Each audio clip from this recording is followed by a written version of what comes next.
gilgilayo kala gooy dunide kagashanto gurigiina jooga kagashanto gurigiina jooga. السلام عليكم ورحمة الله وبركاته. مقعي وايا نبتله وحاها بدونيها أولك عروينة ولغا أساس مقالة باركين لو سيدا أوكتين بأورا وحالي كوفيد-19 كام بدرك كورونا فيروس كا كومر كبلابنا إلا بدركم لواتاكي sidoo dadku u saameeyay iyo sidii looga hortagay waa kuwada hadalnay laakiin hadda wax soo baxay cudur nooc kale oo isla COVID-19 waa isla coronavirus-ki laakiin nooc kale oo la dhahayo Omicron koodii soo wuxuu ka bilaabday South Africa Mozambique iyo wadamo kale oo Afrika ku yaalan uu ka bilaabday oo meelahaas oo dhan South Africa u dhow ilaa agagaarkeeda cudurkan weli lama yaqaan wuxuu yahay weli waxa la leeyahay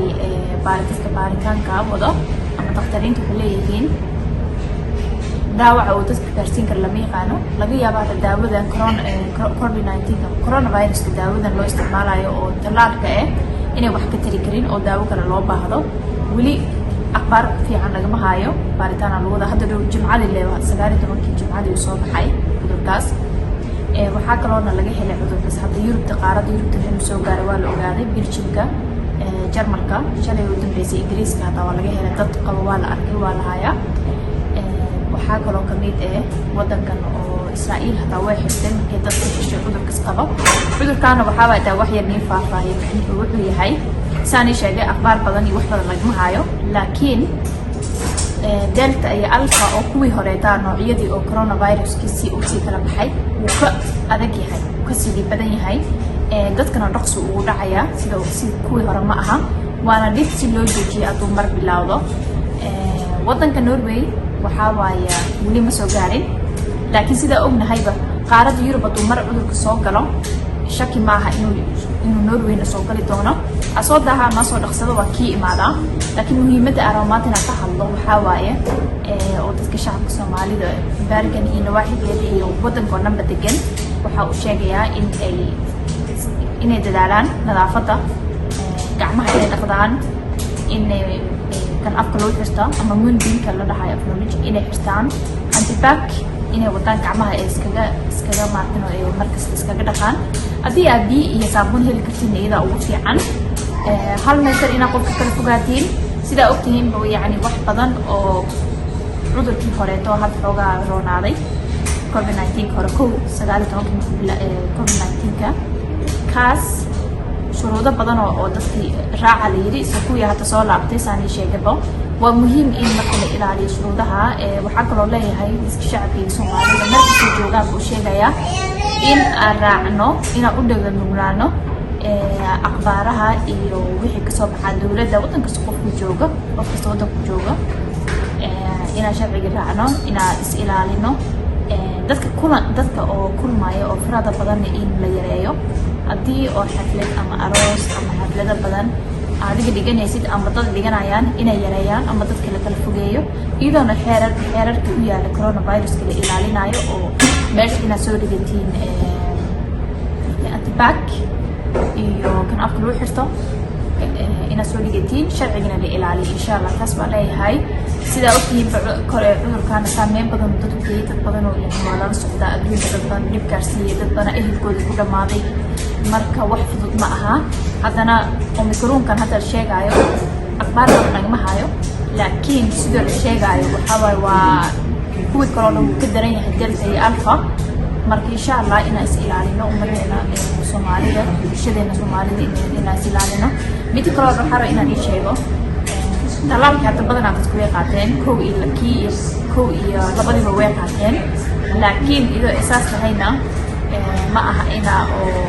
yani safe tahay inuu dhicinin wax yani boqolkiiba ku dhacayo lagu dhahayo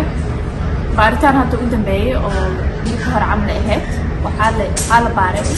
20,000 oo Norway degan inuu cudurka laga helay talaalkiina way qaateen labadiba taas waxay ku tusaysaa talaal kastoo qaadatay 1 2 3 4 هذا تيسة تحاتي أفراد هذا الشيء inayna wax yani wax boqolkiiba boqol weyn boqolkiiba boqol ilaahay yaa ugu bixi jiro laakiin ka bini'aadan aan dhaqtarinta waa bini'aadan boqolkiiba boqol wax la dhahaa lama jiraan marka inaan is ilaalino sababta dad talaalka hadda ku dhacay maxaa u malaynaysaa dad u qaadanin cudurkan omicronka la dhahayana hadda waxay ku laabto wuxuu saaid ugu sii daran yahay la sheegay dadka talaalka qaadanin dadka talaalka qaadan oo dadka dhalinyarada ah oo badanaa isla socdo iyo dadka weynka 65 sano ka weyn oo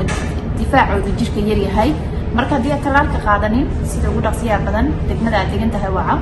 talaalka saacad qabsi talaalka la qaado 1 iyo 2 qaado meeshaas kala soco haddii aad qaadateen is ilaali oo mataqaada dadka ka fogow insha allah caafimaadkaada uu daciif yahayna sidoo kale is ilaali dhanka kale haddaad fiirisiin meelaha testiga la iskaga baaro cudurkan saf dheer baa dadka u jira taas waxay ku tusaysaa in cudurka dadka laga helaayo ama uu ku dhacayo inuu sii badanayo waxaa laga yaabaa intaasoo dadka meesha safka ku jira oo isbaaraya qaar ka mid inuu cudurka ee qabaanba omicronka midda kale saa ogtihiinba waqti hadda fasaxa soo socdo anaka waa waqtiga Christmaska oo waqti fasax waaye badanaan dadka way isku tagayaan waa familiyadii dadka way isku imaanayaan saas daraadeed waxaa leenahay inay yareysiin isku tagitaanka inay badanaa isku imaanin hal ama 2 qof ama 2 familya isku tagtiin waa loo gelyahay oo markasta sii joogtiin laakiin inaad sidoo kale is ilaalisiin insha allah taas waa muhiim waaye sababta ee cudurka fudeed ma aha waana soo aragteen wuxuu yahay midda kale waxaa rabaa safarada inkastoo hadda waqti meeshaga waqti fasax la soo galaayo dad badanaa safraayo oo raba inay familiyadoodii iyo heladoodii dalkeeni hooyo ama dal kale aadayo asxaabtoodii aad u baxaayo ama raba inay soo arkaan taasna waxaa dhihi lahaa xoogaha allaga foojignaado aliska yiraahday sababta ee cudurka saa ognahayba qaaradda Yurub uu soo galay oo Jarmalka waa Belgium oo Ingiriiska marka wadankaana la waa hawada ku jira cudurkan isla markii uu soo gaari karaa hadda laga yaabo dad qaba inay jiraan weli la ogeen saas daraadeed waxaa dhigaa safaradana walaal iska yareeya gurihiina iska jooga hal ama 2 familyo asxaabtihiin oo isku tagtiin taas caadi waa markasta waa isla tagtiin waa la ogol yahay meelihiina iska jooga sababta ee cudurka ma aha adoo adig kugu dhacay adina gaarsiinaysaa dad kale sii gaarsiinaysaa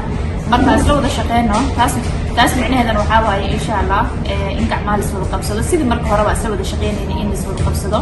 anaka caraweele ahaana wixii tusaale wixii akhbaar hadday noqoto waan markasta diyaar aan nahay inaan bulshadayna gaarsiino oo wadada aan ku caawino walajeedkeennana waxaa waaye markasta Soomaalida inay noqoto dadka oo tusaale fiican in laga arko oo dawladda la shaqeeyo oo yani oo warkii akhbaarihii fahmo si magaceena iyo sumcadeena u ilaalsano cudurkan yani ilaaha dadka qaban kara laakiin inta tabarteena inaa dadkeena oo iska ilaaliyaan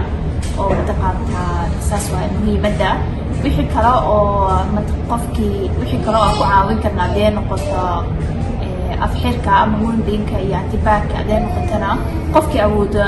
oo heesta isticmaalo qofkii haysanin insha Allah waxaa filaynaa in si fudud uu ku heli doono saan sheegnay markasta caraweele markasta shacabka Soomaalida u taalinta inuu shaqeyso inta tabarteena insha Allah anaka tusaale akhbaar iyo wax kasta caawinna iyo afxiri wax kasta hadday noqoto insha Allah qofkii u baahan in wax laga caawiyo hadday noqoto wax la faasiyo ama luuqadii wadanka ku cusub yahay ama u baahan afxirka ama waxaas insha Allah uu nala soo xiriiri karaa waana ku maasantihiin daawashada akhbaartan aad daawateen waxaan rajeynayaa inaad noqotiin tusaale fiican bulshada Soomaaliyeed oo mas'uul fiican yani aad ka bixisiin cudur bakil kilayo kala gooy dunide